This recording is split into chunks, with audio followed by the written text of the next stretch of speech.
Hi అండి, అందరికీ నమస్కారం. Welcome to Padigela diaries. ఈరోజు ఈ వీడియోలో ఐశ్వర్య దీపం ఎలా వెలిగించుకోవాలో తెలుసుకుందామండి. ఐశ్వర్య దీపం అంటే ఉప్పు దీపం. ఈ ఐశ్వర్య దీపాన్ని ఇంట్లో ప్రతి శుక్రవారం కూడా వెలిగించుకోవడం వలన ఎటువంటి ఆర్థిక ఇబ్బందులైనా తొలగిపోతాయండి. ఈ ఐశ్వర్య దీపం పెట్టుకోవడానికి ఒక పెద్ద ప్రమిద, అలానే 2 చిన్న ప్రమిదలు కావాలండి. మొదటి శుక్రవారం ప్రారంభించేటప్పుడు మాత్రం 3 ప్రమిదలు కూడా కొత్తవి తీసుకోవాలండి. తర్వాత నుండి ప్రతిసారి కూడా ఈ ప్రమిదల్లోనే పెట్టుకోవచ్చండి.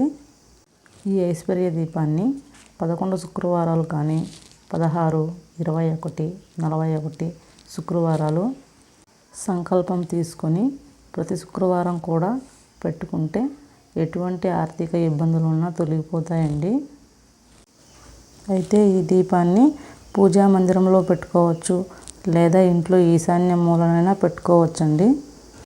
ఈశాన్యం అంటే మరీ మూలన కాకుండా కొంచెం పక్కకి పెట్టుకోవాలండి.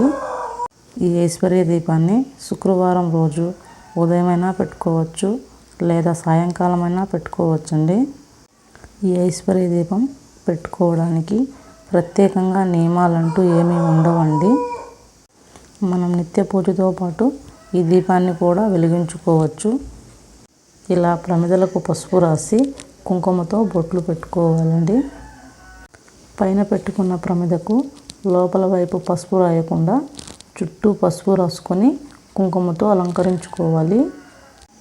మనం ఎంతో సంపాదించిన సంపద నిలవకుండా ఉంటున్నా, లేదా వచ్చినట్లు ఖర్చు అవుతుంది అనుకున్నా, వ్యాపారంలో లాభాలు లేకున్నా, ఇబ్బందులు ఉన్నవారు, అప్పులు తీరకున్నా, వడ్డీలు పెరుగుతూ ఉన్నా, అలానే బాగా జరుగుతున్న వ్యాపారం వివిధ కారణాల వల్ల, దిష్టి వల్ల సరిగ్గా జరగకుండా ఉన్నవారు, అలానే కొత్తగా ఏదైనా వ్యాపారం మొదలుపెట్టిన వారు, మరియు ఏ ఆదాయము ఉపాధి లేని వారికి ఆదాయం కోసం ఈ ఐశ్వర్య దీపం అంటే ఉప్పు దీపం మంచి పరిహారం అండి. ఎటువంటి ఇబ్బందులైనా ఈ ఐశ్వర్య దీపంతో తొలగిపోతాయండి. ఈ ఐశ్వర్య దీపం ఏర్పాటు చేసుకోవడానికి ఒక ప్లేట్ తీసుకొని ఈ ప్లేట్కి పసుపు రాసి కుంకుమతో బొట్లు పెట్టుకోవాలండి. ఈ ప్లేటు వెండి కానీ, ఇత్తడి, రాగి కానీ అలాంటివి వాడుకోవాలండి. స్టీల్ వాడుకోకూడదు. మనం ఏ పూజ చేసేటప్పుడైనా ఇనుము మరియు స్టీల్ వస్తువులను పూజలో వాడుకోకుండా ఉంటే మంచిది. ఇప్పుడు ఈ ప్లేట్ని లక్ష్మీదేవి ఫోటో ముందు పెట్టుకోవాలి, లేదా విగ్రహం అయితే విగ్రహం ముందు పెట్టుకోవాలండి. ఇప్పుడు ఐశ్వర్య దీపాన్ని సిద్ధం చేసుకోవాలి. ముందుగా పెద్ద ప్రమిద పెట్టుకోవాలండి. దానిలో రాళ్ళ ఉప్పును నిండుగా పోసుకోవాలి.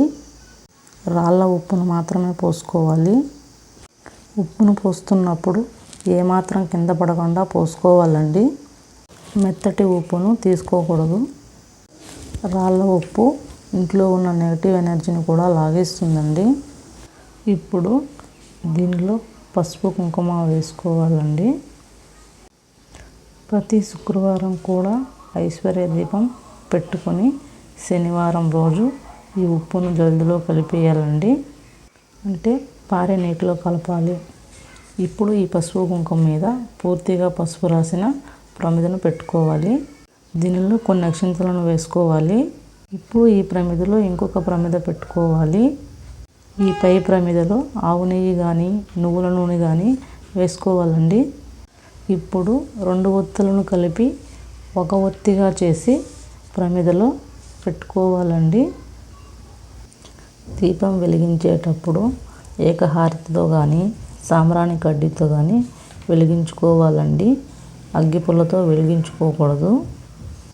అలాగే అమ్మవారికి ఇష్టమైన చామంతి పువ్వులు, గులాబీ పువ్వులతో నిండుగా అలంకరించుకోవాలండి.